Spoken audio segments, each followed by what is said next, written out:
I think we're live. What's up, friends? Coach Ed here with Coach Mike. and Coach Jenna. oh my God, we're all here. Yay!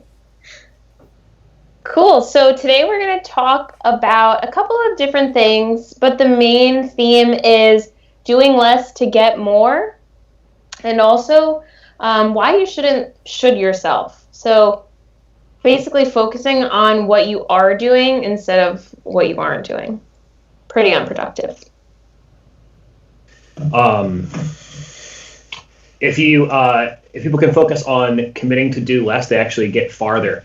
I think it kind of comes back to like that decision paralysis where there's so many options where you don't make any progress. So focusing on less things will actually help you focus on one thing at a time and make it a part of your life, and then you can build on top of that.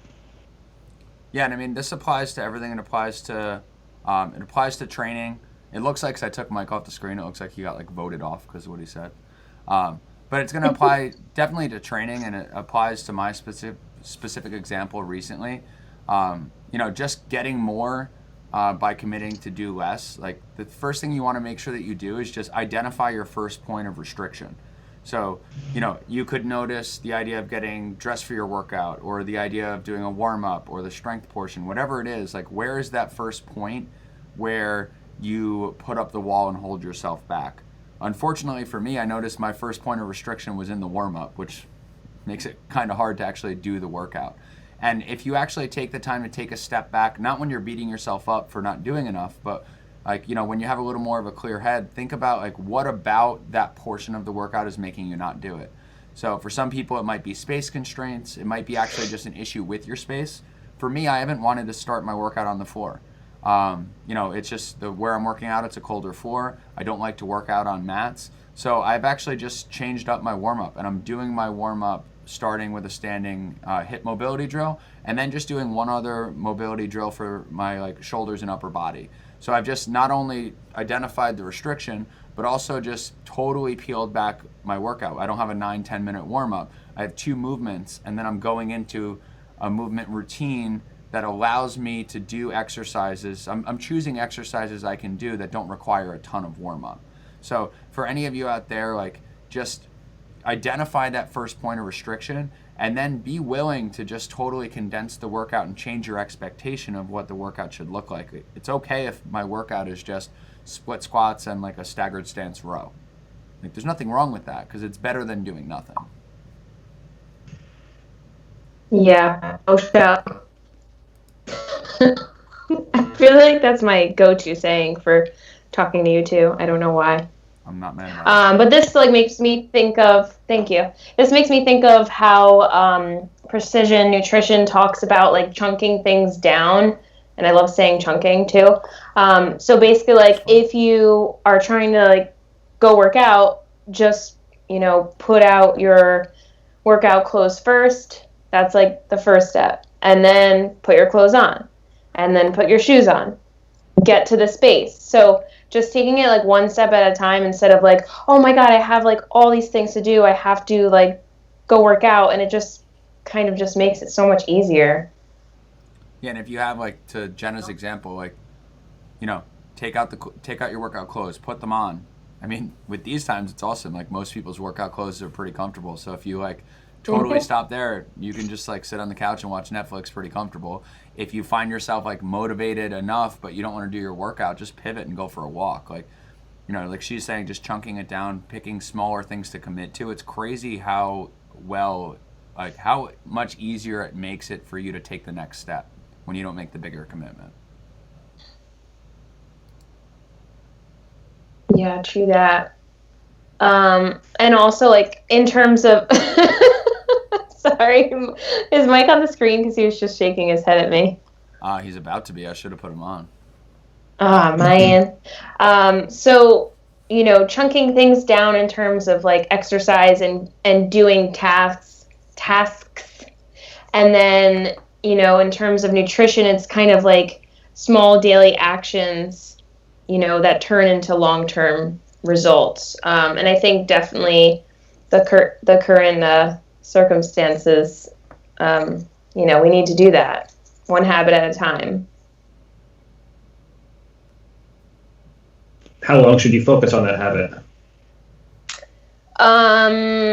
Well, for Pro Coach, the online coaching platform that we have, it's 2 weeks at a time. So again, it's one habit every day, and then 2 weeks later you get a new one. So you're basically like building on the last one, in the hopes that that's ingrained in your like daily life and your lifestyle, and then it's like, okay, now you can move on to the next. Yeah, I think people overestimate how little they can do to make a change.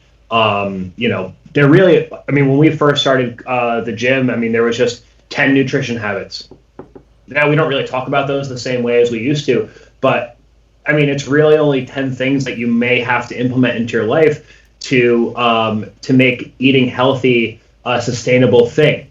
So, if you can, and again, going back to kind of the theme for today is just being comfortable doing less because you're going to get more out of it. If you can slow down and get comfortable with just taking your time. I mean, sometimes like Jenna is talking about 2 weeks, like, oh my God, like 2 weeks just seems like an eternity. And now we know what an eternity feels like because we've all been cooped up at home for 5 weeks. And so like 2 weeks ain't that bad. All right. But, and the thing is too, like maybe 2 weeks isn't long enough. And that's okay too. Like, in my own nutrition experience lately, like I've been focusing on the same things from a nutrition standpoint for a while now, like just making sure to hit my macros. Now, that's one thing that I've been doing for a long time, but there's lots of little things that help me build up to that. So I've been working with Ed for 6 years, and I've had lots of different like fluctuations and changes in motivation and exercise and pain and all this kind of stuff. So it doesn't have to take as long as you think if you can just commit to doing small changes over time. And the best thing about that is like now I really do feel, at least at the moment right now, that like this is something that I can do forever. Like it doesn't seem that laborious. Sometimes it is mentally straining, but it's really not that it's not that hard to implement once you get your feet under you. Yeah. So again, it's like the less is more approach, So as Mike was saying, like that doesn't mean you're not going to do more over time. It's just you're starting with one thing and then building and building and building. You need short-term action to get those long-term results. It just doesn't happen any other way. Yo, what happened to your building? What happened to your building comment? I can't say it. Oh, come on. Build and build and build. You got to give the people what they want. Yeah. So, we're saying that if you start off, try to do less. I think everybody thinks about all this. Dan John has a great analogy saying if you went to college and on your first day you walked in and for your freshman year they gave you every homework assignment and every test on the first day, would you ever be able to like physically get over the idea that, like mentally get over the idea that you have all this work to do?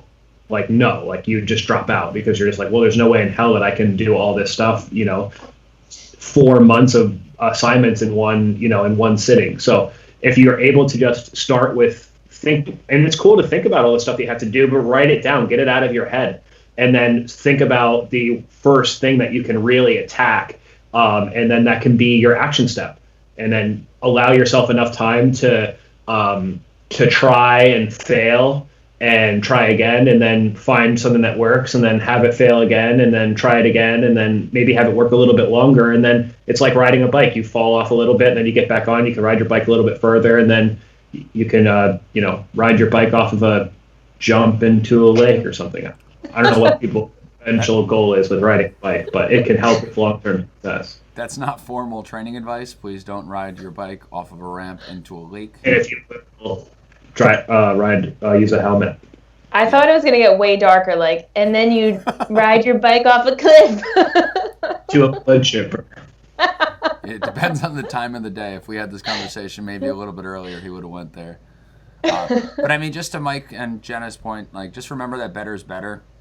If you can improve one thing this week, think of, we were talking actually right before we got on this call, you know, everybody reaches their goal based on one decision, and it sounds like one of those like, oh great, he's stuck at home, so he's going to write a cheesy book that is half-baked motivational advice. But it's not like, the idea is you make one decision that allows you to start to build enough momentum that just carries you over the hump.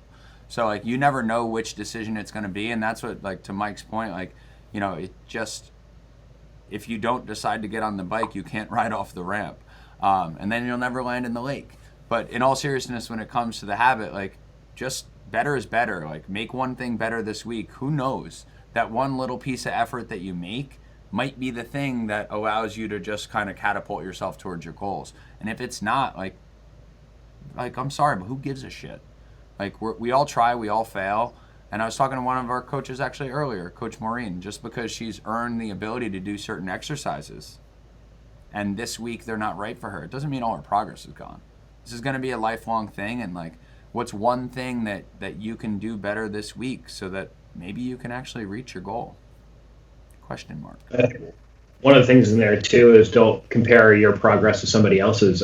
You know, Ed was saying, you know, sometimes that one decision catapults you to where you want. And for some people, especially at results driven, like, they joined the gym and that's all they really needed to do. Like, that's the thing that they needed. They needed the support and the appropriate style of exercise to have the motivation to get them to where they wanted to. But everybody has a different process. So don't look at somebody else's progress and say to yourself that you're doing something wrong, or you know, that it's just not right for you. You have to try multiple times in multiple different ways, and sometimes people can do it without support, but that's the rare case. Most people need some help to help them sort it out and make the best choice for them, because maybe the choice that you made, maybe you can peel it back a little bit farther to get to the place where you feel comfortable and confident to hit that springboard. That's all I'd say about that. Dang. I'm just disappointed we're not going to get Jenna's quote.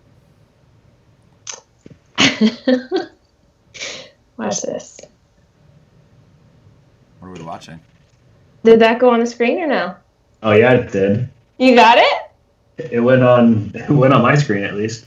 Oh, really? I want to say, hold on. It was a little emoji clapping. Oh, that just only shows up on Skype, but you didn't do anything for the people, Jenna. Oh, man. Sorry, people. So Jenna's quote before, tell me if I'm wrong, because I'm a quote paraphraser. She said, like, the whole, like, one habit at a time thing is, like, you're going to build and build and build that shit until you're a brick shit house. Was that accurate? Yeah. Okay. Yeah, but I had more, like, fire and passion. So go for it, now that I laid it out there. No, because now it's built up too much. See, this is what happens. Build up.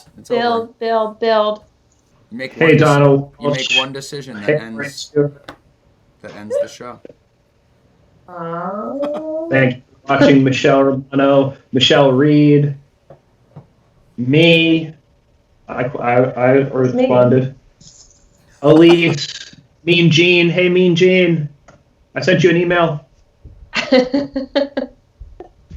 Yeah, so friends, as you go into this weekend, first of all, if anyone from the RD family needs help, you know how to get in touch with us, please. Like, I've had quite a few people say to us recently, I know you're busy, but so like maybe we'll like talk in a few weeks. It's like, no, like we decided to be coaches because we want to help people and we want to help people consistently. So, you know, anyone out there that's struggling, whether you're an RD member, past member, or just somebody out there watching on the interwebs, like, we're here to help, and you're not the only one struggling. So if you notice that you can't build that momentum, just try to start to make little smaller decisions based on the goal you were trying to achieve. If you're trying to work out, commit to going for a walk. If you get to the point walks are consistent, then just commit to doing some like light stretching or a few easy exercises. Like finding that little side door that'll help you work towards your goal, whether it's in exercise or nutrition. It could be that one decision you need for you to make the goal, to reach the goal that you've been grinding to reach your whole life. Aww. Tear. Cool. You guys have any parting words? Love you. Saturday, getting fit and healthy at home, part 2, 9:15. Yeah, so this week, what are we going into, Jenna? How to get healthy and fit at home? Well, that's the overall topic. But what is Is a night. Yeah. We're gonna talk about. talk about I talking know about? you guys put me on the spot because it just makes me laugh. This week we're talking about how to progress your workouts at home, and we're going to get into daily movement and steps and how to troubleshoot all that stuff. That's definitely something that I've been working on, and I know everyone else is because I see so many people walking. So it's going to be pretty cool. Next week is nutrition, and then the week after is recovery, so like stress and sleep. Yeah, and for this week, I know we had some RD members that were asking about equipment. I had a phone call with Mary, who is a total badass from Perform Better. So Great we lady. have that in the works. Cool thing is you don't need you really don't need any equipment to get fit. But for those people that are looking to spend a little money, you don't need much. Like some of the packages we're going to be putting together, like a sandbag with a water bladder, valve slide, and a medicine ball. Like, for those like more RD badasses, the people that were doing like, crazy heavy split squats or squats, like if you just add some instability into the workout and you find ways to, challenge your stability a little more, you can get a lot done with one bell, a lot more done with one bell than maybe you're doing with two. You can get a lot done with a light sandbag, even with a water bladder, maybe a lot more than you expected when you're used to beasting the heavy sandbag. So any of you that are interested, it's free. It's open to members, non-members. I guess we'll put maybe we'll put the link to the event in the YouTube description for anybody watching. Cool. Yeah. Okay, yeah. Look at that. Go ahead and look at Look it. at that. Cool. We're gonna keep rambling if we don't. Oh shoot. Oh boy. We're gonna a comment with lots of words. You got that, Mike? Yes. Who is it? Mrs. Michelle Reed. To your point, obviously, for a lot of us, the shock of the situation got us off track.